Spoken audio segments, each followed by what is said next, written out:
आज एक बहुत ही क्रिटिकल इशू को लेकर आपके सामने आया हूँ। ये हज़ानत के हवाले से है कि बच्चे बाप के पास जाने चाहिए थे या वालिदा के पास जाने चाहिए थे। एक श्रीलंकन लेडी ने अपने बच्चों की कस्टडी का केस लगाया आफ्टर स्नैचिंग, यानी बच्चे स्नैच किए गए तो उसने हाई कोर्ट के सामने अपना केस पुटअप किया। उस केस का फैसला उस लेडी के खिलाफ आया। इस लेडी ने जज को बदवाएं देना स्टार्ट कर दी। अब क्या जज ने गलत फैसला किया या नहीं फैसला किया, इस हवाले से हम इंशाल्लाह ऑब्जर्वेशन बाद में देंगे। पहले आप ये वीडियो क्लिप देखें और फिर मैं आपको बताऊंगा कि कौन कौन से ऐसे पैरामीटर हैं जिनका ख्याल रखते हुए जो है वो हाई कोर्ट बच्चों की कस्टडी के केसेस का फैसला करती है। पहले आप ये वीडियो क्लिप देखें, फिर हम वापस आते हैं। उसकी बात नहीं सुनी। जज ने पैसे खाए, पैसे खा के उसको दे दिए। मेरी गोद उजाड़नी है। अब जज जो भी है तू अल्लाह से पाएगा। रोजे की हालत में तेरी बदुआ मांग रही हूँ। तू मरेगा, गंदी मौत मरेगा। मैं अपनी एम्बेसी जाऊंगी। अल्लाह से छोड़ दो यार, अल्लाह से पाओगे तुम लोग। मेरी औलाद नहीं है ना, अल्लाह से पाओगे। अमजद शफीक जो भी है ना, तू अल्लाह से पाएगा। गलत फैसला किया। मेरे बच्चे ले लिए। 5-6 साल के बच्चे हैं दोनों। वो कहते हैं मम्मा वॉशरूम में बंद कर देते हैं, मुझे डर लगता है। वो बोल नहीं सकते। उसने नहीं सुनी, उसने अपनी सुना दी।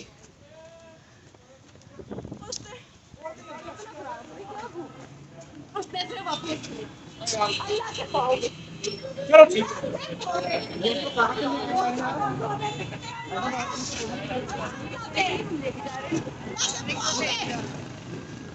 मीडिया वाले कौन से वीडियो जी जी हाँ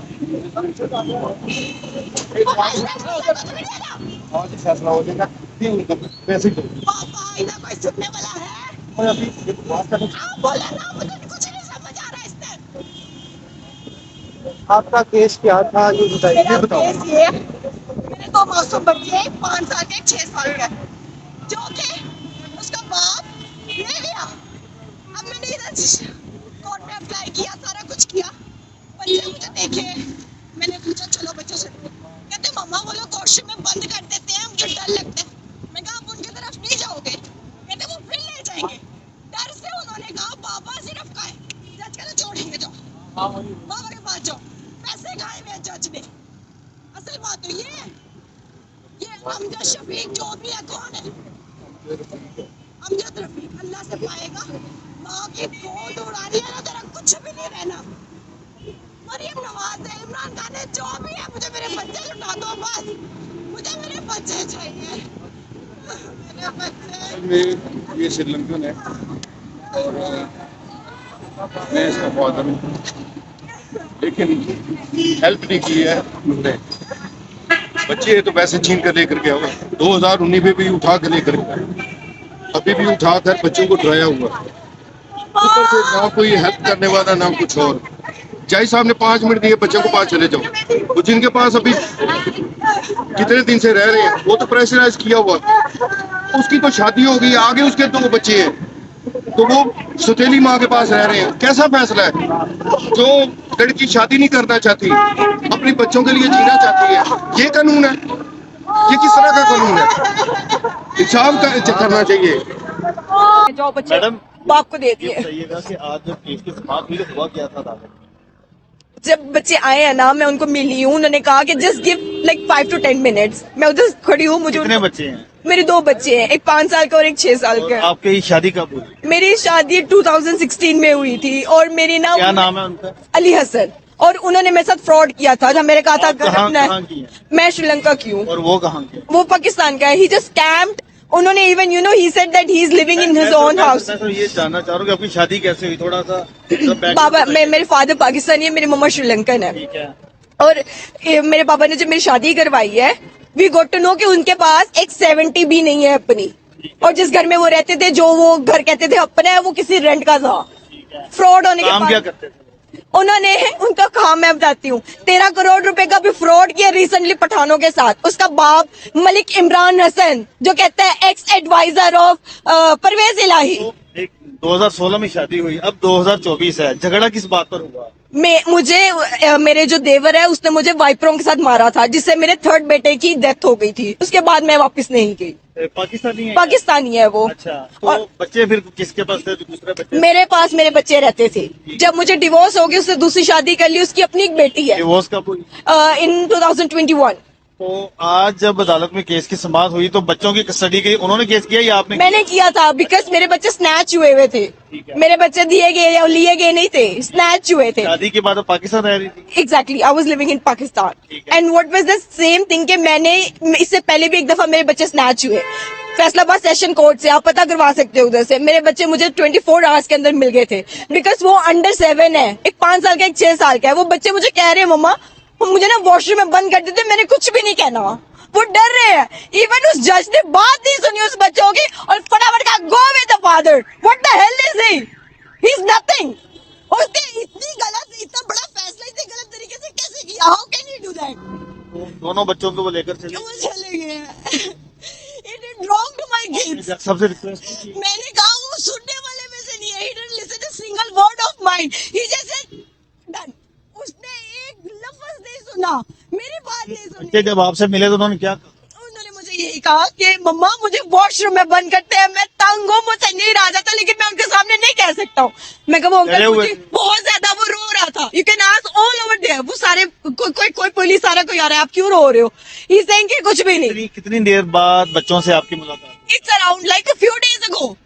और उसको इतने बुरे तरीके से डराया हुआ है, वॉशरूम में बंद करते हैं, पता नहीं क्या ये जलालत है ये। कौन सी क्लास में पढ़ते? अभी वो छोटे मोंटेसोरी लेवल में पढ़ते हैं। आप इस फैसले के खिलाफ अपील करेंगे? एग्जैक्टली मैं अब इस खिलाफ जाऊंगी। मेरी एम्बेसी को भी मैं टच में लूंगी। मैं से जो जो होगा मैं करूंगी।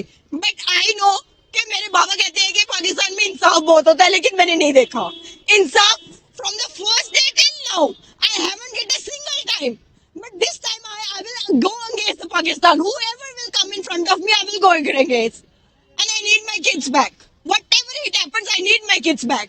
अपने शोहर से मसालहत करने की कोशिश नहीं की कि बच्चों की वजह से बात ना हो? मैंने जाके कुछ, मेरी किसी ने सुनी ही नहीं है। मैं किसी से उम्मीद है कि आपने ये वीडियो देख ली होगी। अब हम इस पे अपना क्रिटिकल एनालिसिस करते हैं कि क्या बच्चों की कस्टडी जो है वो वालिद के पास जानी चाहिए थी कि वालिद के पास जानी चाहिए थी। देखिए, दो किस्म के केसेस होते हैं बच्चों की हजानत के हवाले से। एक तो पिटिशन होती है जिसको हैबियस कॉर्पस की पिटिशन कहा जाता है, जो कि बिफोर हाई कोर्ट लगती है, और उसी नेचर की एक पिटिशन लगती है 491 सेक्शन 491 ऑफ सीआरपीसी के तहत बिफोर सेशन कोर्ट कि मेरे जो बच्चे हैं उनको मुझसे स्नैच किया गया और उनकी जो लाइफ है इन डेंजर है, यानी कि उनकी जिंदगी को खतरा है। ठीक हो गया। इसमें वेलफेयर ऑफ द माइनर नहीं देखा जाता, बल्कि सिंपल ये देखा जाता है कि क्या इलीगल डिटेन किया गया है बच्चों को या किसी भी शख्स को।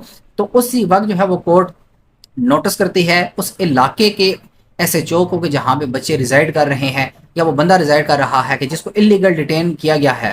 ठीक हो गया। तो एसएचओ जो है वो ड्यूटी बाउंड होता है कि वो उसी वक्त दूसरी पार्टी को पेश करवाता है बिफोर द कोर्ट।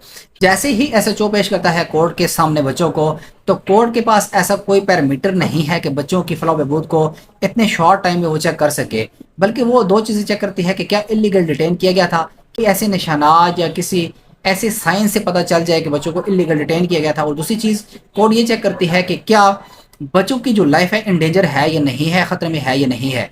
तो इतने शॉर्ट टाइम में यही चीज़ चेक की जा सकती है। आपको 491 की एप्लीकेशन लगाते हुए ये चीज़ लाजमी अपने ध्यान में रखनी चाहिए कि बच्चों की स्टेटमेंट पे 491 की एप्लीकेशन या हैबियस कॉर्पस की पिटीशन का हाई कोर्ट के सामने फैसला होगा। इस केस में भी ऐसा ही हुआ। 491 की एप्लीकेशन तो खैर सेशन कोर्ट के सामने लगती है, हैबियस कॉर्पस की पिटीशन लगी हाई कोर्ट में, और हाई कोर्ट ने देखा कि बच्चे ज़्यादा जोर जो है वो वालिद की जानिब दे रहे हैं।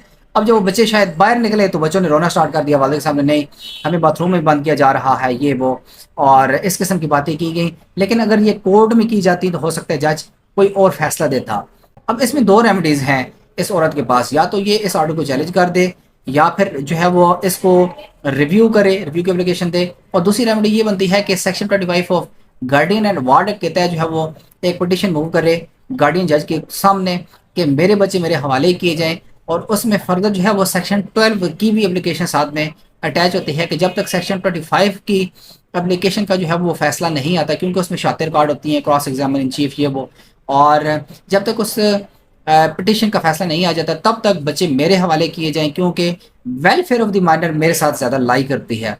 तो वो जो सेक्शन 12 होती है, सेक्शन 25 की जो, चूँकि जैसे मैंने आपको पहले बताया कि वो काफ़ी लेंथी चलती है और उसका फैसला तो साल 1.5 साल बाद, 6 माह बाद, 8 माह बाद आता है।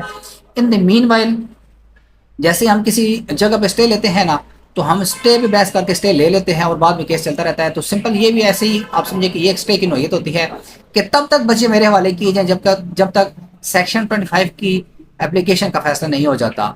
तो वहाँ पे आपने बहस करनी है और आपको बताना है कि बच्चों के साथ ये भी हो रहा है, ये भी हो रहा है, ये भी हो रहा है, तो वो बच्चे आपके हवाले कर दिए जाएंगे। अब देखें एक, अब ये जो चीज़ें, ये जो औरत बयान कर रही है ना कि उसकी दूसरी शादी हो चुकी है, उन बच्चों को बाथरूम में बंद किया जाता है। अब इसमें ये जो औरत बात कर रही है ना कि उन बच्चों को बाथरूम में बंद किया जाता है, उस बंदे की दूसरी शादी भी हो चुकी है, उसमें से भी एक बच्ची है, और जो है वो मैंने शादी नहीं की अपने बच्चों की वजह से। ये सारी की सारी चीज़ें वेलफेयर ऑफ द माइनर को जो है वो साबित करती हैं कि वेलफेयर ऑफ द माइनर जो है वो वालदा के साथ है। लेकिन इस वेलफेयर ऑफ द माइनर को जो है वो गार्डियन कोर्ट देखती है, ना कि एक वो कोर्ट के जिसने हैबियस कॉर्पस की पिटीशन को उसका फैसला करना है। अब हैबियस कॉर्पस की पिटीशन में सिंपल ये है कि इलीगल डिटेन किया गया है और जो बच्चों की लाइफ है वो इन डेंजर है, ठीक है।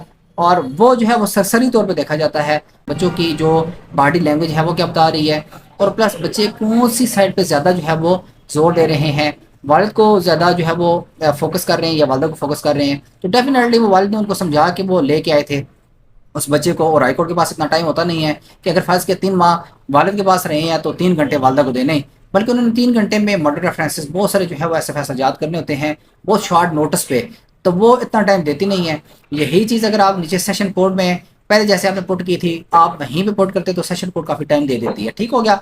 अब ये जितनी चीज़ें हैं जो ये बेबी कह रही हैं कि उसने दूसरी शादी कर ली है, जो बच्ची है जो है वो, जो बच्चे हैं उनको बाथरूम में रखा जा रहा है, बंद कर दिया जाता है, उनको जुल्म हो रहा है, सो तेरी वालदा है, मैं उनकी हकीकी वालदा हूँ, मेरी जो है वो इनकम भी ठीक है, और वो दूसरा जो बंदा है मेरा शोर वो फ्रॉडिया भी है। तो ये सारी की सारी चीज़ें वेलफेयर ऑफ द माइनर को जो है वो साबित करती हैं कि वेलफेयर ऑफ द माइनर यानी कि फ्लॉ है बहुत ज़्यादा बेहतर तरीके से जो नशुमा हो सकती है बच्चों की, वो वालदा के साथ हो सकती है। और इस हवाले से मैंने एक डिटेल जो है वो वीडियो बनाई थी, उसमें मैंने सारी चीज़ बताई थी कि बच्चे किन किन सूरतों में वालदा के पास जाएंगे और किन किन सूरतों में वालिद के पास जाएंगे। मैं उसका लिंक भी शेयर कर देता हूँ, आपने वो भी देख लेनी है। आई होप आपको ये वीडियो पसंद आई होगी। आपने जब भी हैबियस कॉर्पस की पिटीशन लगानी है, आपने अपने ध्यान में रखना है कि बच्चों की जो है वो जो कस्टडी होगी उनके स्टेटमेंट पे रिलाई करते हुए जो है वो होगी। जज पूछता है हाँ भाई बच्चे ये बताएं कि आपने किस पास जाना है, और अगर वो ना भी पूछे तो वो बॉडी लैंग्वेज देख के फैसला कर देते हैं, ठीक है ना। तो आपने जब भी हैबियस कॉर्पस की पिटीशन लगानी है तो आपने ध्यान में रखना है कि स्टेटमेंट बच्चों की जो है वो इंतहाई अहम है।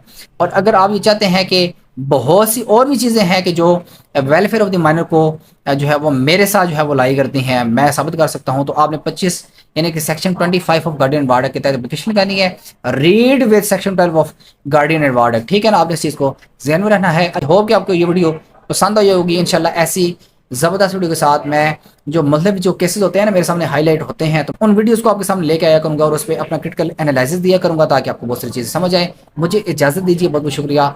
अल्लाह निगहबान।